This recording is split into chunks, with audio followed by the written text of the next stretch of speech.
Let's go Blue, we win!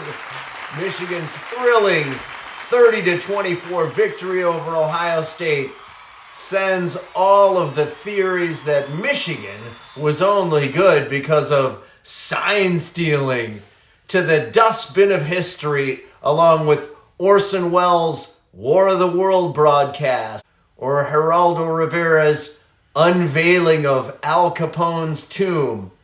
Dewey defeats Truman, the Y2K bug, and many more of the greatest fake news scam stories of all time.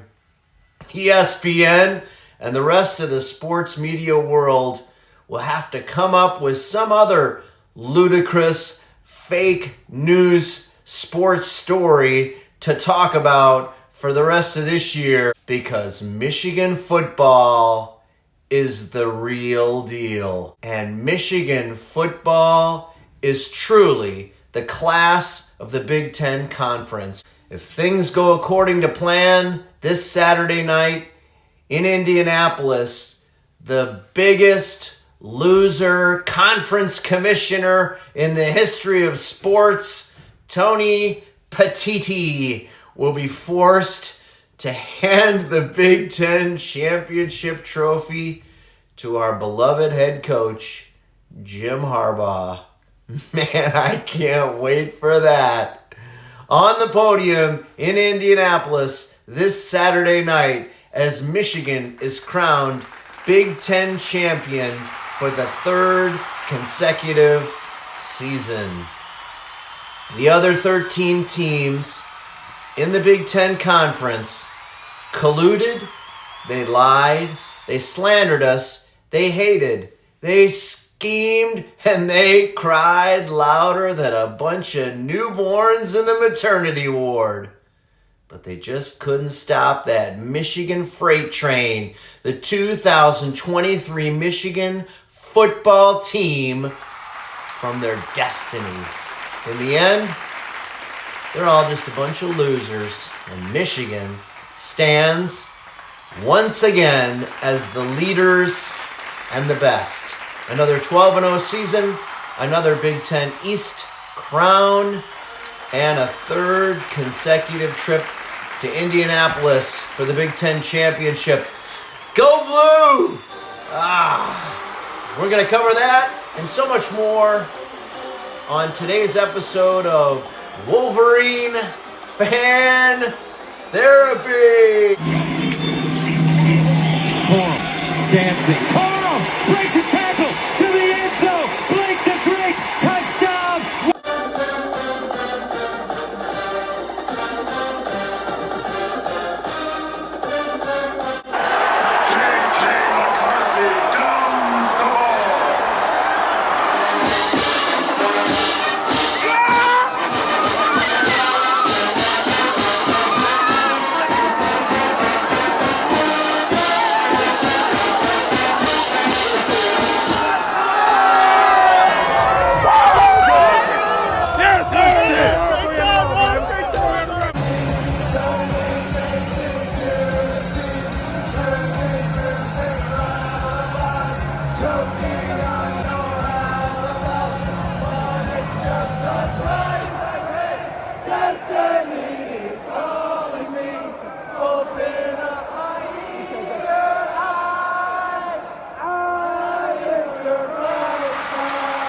All right, thanks for joining us today. I'm your host, Phil Kane, for the Wolverine Fan Therapy Podcast. Again, if you like this content, if you enjoy this podcast, please do us the biggest favor, subscribe to our YouTube channel and subscribe to our podcasts on any podcast service. Also, we'd love to hear your comments and in the comments section, and please like when you have a chance. Truly, this is a golden age for Michigan football.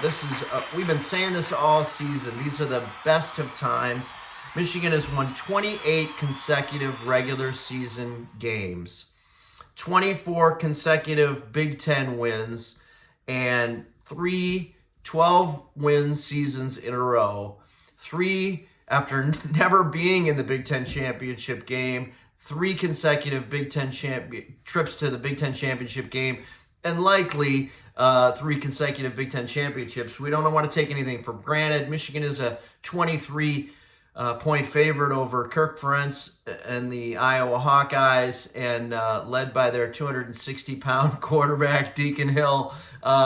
A lot of Michigan fans are saying it's going to be a bummer that we won't be able to play against Cade McNamara and Eric All, who are both suffered season-ending injuries and won't be playing in the game. But it's going to be hopefully a fun, festive atmosphere, and I, of course, can't wait for the highlight to see Tony Petitti handing a championship trophy to Jim Harbaugh. So, look, want to just, again, it's so hard. I'm going to try to stay seated today. It's so hard not to gloat a little bit, but this whole crazy episode that's gone on over the past 2 months seems to be coming to an end.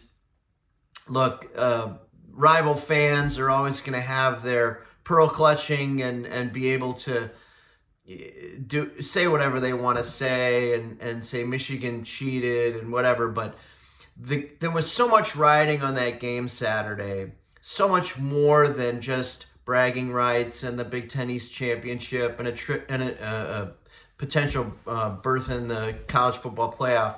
It was really the narrative, and for Michigan to win and to seize back the narrative and really put to bed for most of, except for rival fans, for most of the sports world, to put to bed any ridiculous presumption that Michigan had only achieved success because of this advanced scouting done by Connor Stallions or whatever people wanted to believe.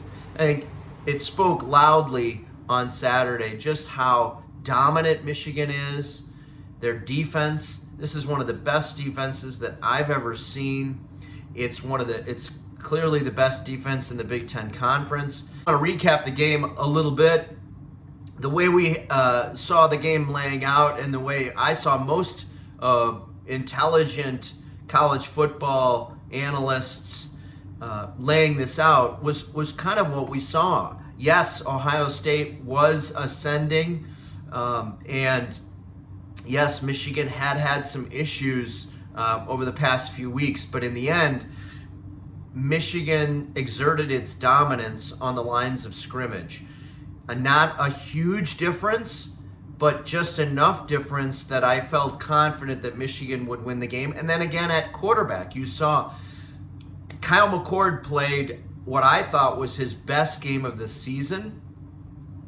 Other than his big mistake that he made in the first quarter, I thought he played incredibly well. It was by far his best road game. He played much better Saturday at Michigan than he had previously in the year at Wisconsin or even a month ago at Rutgers.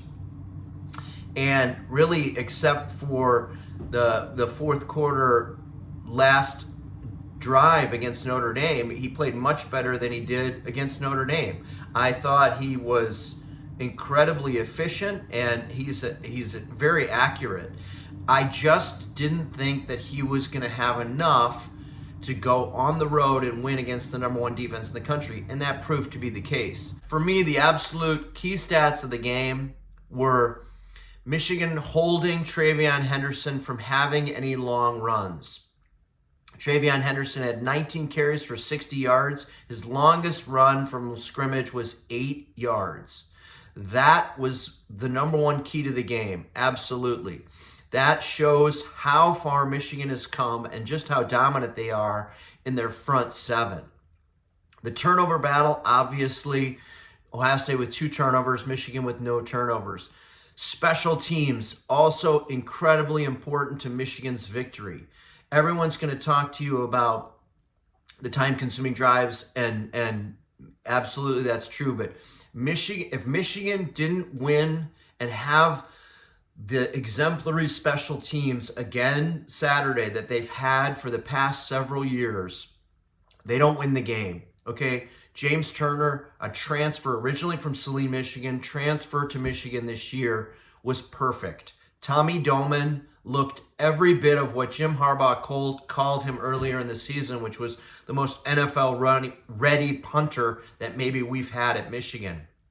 And that's saying a lot. And then no fumbles, no fumbled snaps, no fumbled punts, no muffed punts.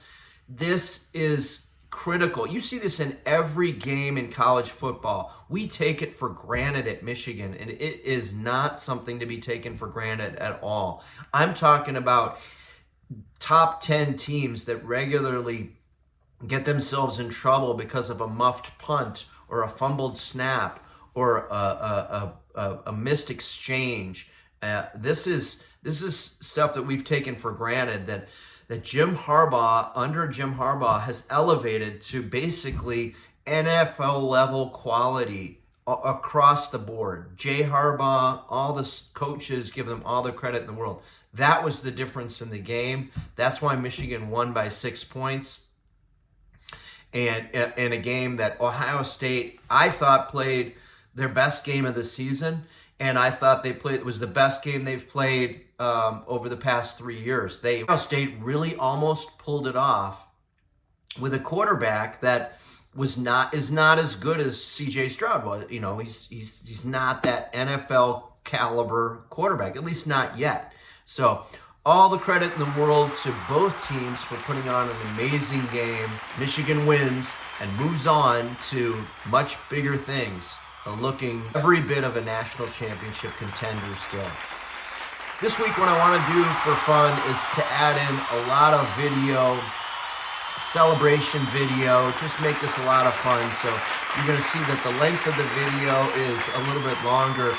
It's a lot of that's just fun stuff for fans, celebration, and all kinds of other stuff, because we really should just take as much time as we can to just soak all this in. This stuff may never happen again. We may never see a period like this again in Michigan football.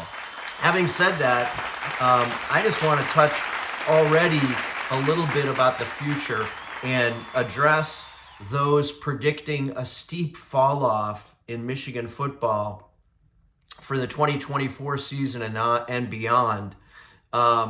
Anybody that's doing that, really, it's wishful thinking on the part of rival fans. I can see why Michigan State Spartan fans or Ohio State Buckeye fans might hope for Michigan to have a steep drop-off. But will there actually be a fall-off? I think if people are really paying attention, that there's just no reason to believe that for that be the case. Sure, it's hard to, put out top 5 offensive and defensive units in consecutive years. However, here are some of the reasons why I do not expect a steep fall off in Michigan football next year or into the future. Number one is the transfer portal era in college football. And Michigan has proved to be one of the most adept programs in the country at managing and navigating the transfer portal. We lose players, we gain players, and it seems like every year now, for 2 or 3 years in a row, it's a net positive for Michigan. We address gaps that we have in our roster, and when we lose players, it seems to be beneficial for everybody. Look at A.J. Henning. He transferred out of Michigan and went to Northwestern. Good for him. How about Alan Bowman? He was the third, fourth string quarterback at Michigan. He transfers out. He ended up leading Oklahoma State to an excellent season this year. Michigan's talent scouting and talent and player development is elite. Okay. You see this with the transfer portal. You see this with 3 stars becoming all conference players. You see this with, the Michigan-Ohio State game. Okay, the Ohio State roster is completely all 4 and 5 star players, pretty much. Michigan's roster has a couple of 5 stars, and the rest are all 3 and 4 stars. Michigan has almost a full. It's somewhere between a half and a full star rating lower than Ohio State. Yet we've won the game now 3 years in a row. Why is that? Better coaching, better player development, and better talent assessment and talent scouting, putting guys in a position to be successful, better strength and conditioning. And none of that should change, okay, next year or going into the future, okay? We all are in a complete period of uncertainty about where Jim Harbaugh is going to go. Is he going to stay at Michigan? Is he going to coach somewhere else? But is he handing the mantle over to Sharon Moore? Hey, none of us know the answers to these questions, right? Some of they themselves may not quite know the answers yet. But Jim Harbaugh has clearly put his stamp on this program, and the program is in good hands no matter what changes come down with coaches. Another big reason why I think that Michigan shouldn't experience a steep drop-off is that Michigan returns an impressive group of first and second year players. Okay, you look along some of the main contributors to Michigan on offense and defense. Kenneth Grant, Will Johnson, Mason Graham. None of these players are leaving. They're only in their second season. And the same is true on offense, okay? There are plenty of players that are going to be coming back, that are going to be starters and playing key contributing roles at Michigan. The big reason, I believe that it's 50-50 or better that J.J. McCarthy actually returns to Michigan next year. Why do I think that? It's just a gut feel from all the interviews that I've seen with him, who he is as a person, his draft stock.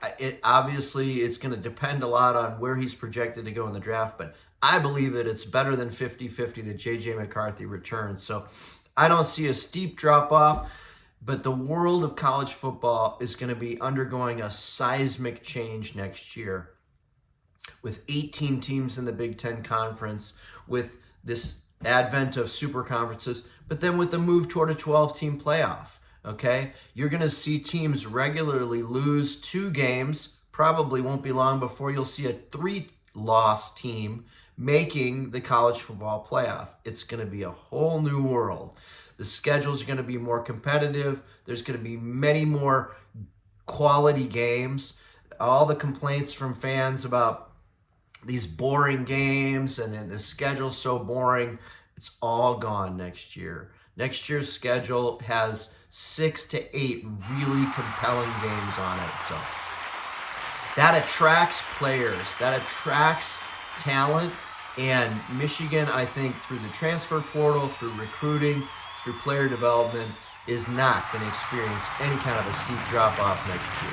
All right, listen, as always, thanks so much for joining us. Thanks for tuning in. If you are a Wolverine fan and you like this content, if you are a Wolverine hater and you hate my guts, please do me a favor and comment in the comment section. Subscribe to our YouTube channel. Subscribe to our podcast. Tune in for more great content like this. Enjoy some of the fun celebration videos. And we'll be back later in the week with a preview of Iowa. The Iowa Hawkeyes. Always a fun time to play Iowa. I love their fan base. And the chance of them scoring 20 points or more is virtually nil. So it's going to be a lot of fun. All right, thanks, Wolverine fans. Enjoy every second of this victory. Enjoy every second of this celebration. We've got so much more to cover in the next month and a half as the college football season rolls on for the 12-0 Michigan Wolverine juggernaut. Thanks, and as always, go Blue!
way has to be their own.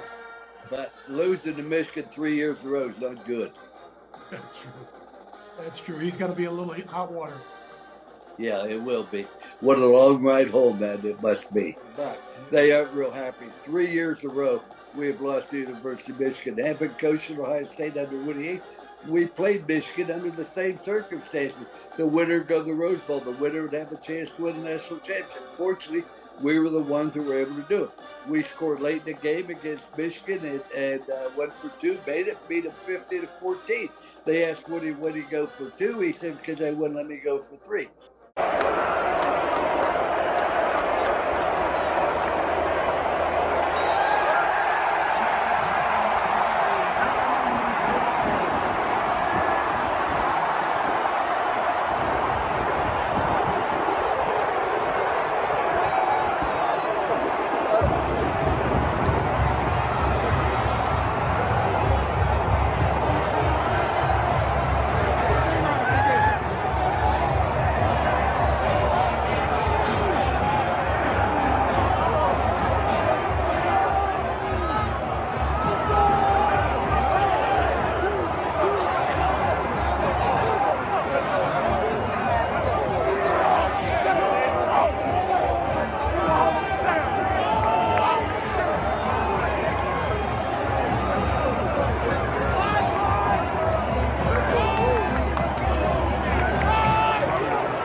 Back to the crib.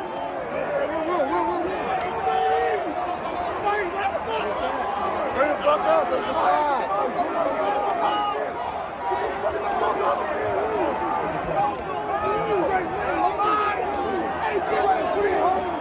That's big. Oh yeah, I'm on good. I'm like, guess what? Fucking did this shit.